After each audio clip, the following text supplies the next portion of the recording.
To make sure that you can access some of the SMART tools, please go to Account and make sure you are signed in. And then what I like to do is I like to go over to the little picture tab here, and I am going to go down to SMART Lab Activities. There's a link here that will take you just to the lab activities in the SMART Exchange. Once you're in here, you'll see a number of different activities, several different pages. I'll just say I'm going to click on 4, or of course you can go up to the top over here and you can search as well. Oh, look at this one, Library Manners. I'm going to download this. So I click on the download button and I'm going to save. Okay, and I'm just going to do a couple other ones. Nonfiction text features sounds great. I'll go ahead and download that one and save it as well.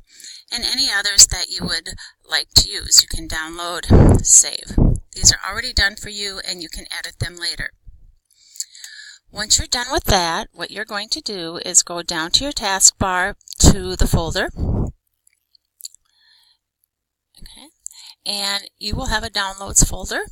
And the things that you just downloaded should be in there. And it depends how you have it sorted, but you can sort by date. And sometimes that works for you, sometimes against you, but nonetheless you can sort and find the items that you downloaded. And once you have those, what I like to do is I'm going to minimize my window for SMART Exchange. And here is the Library Manners that I downloaded.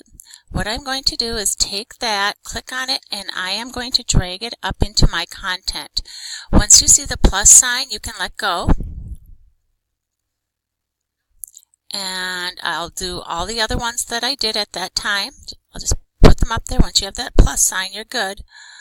And I can't remember what other ones I did. We'll pretend I did Capital of Monsters, and I'll put that one in there as well. Now, if you notice, right over here under my content, what you'll see are all the different SMART Lab activities that I've downloaded. And I'm going to take Library Manners and drag it over into the page. And you have your content on any SMART notebook that you're working with, and then your SMART Lab activity will be there. I hope this helps. It was a really fast overview. Let me know if you have questions. Thank you.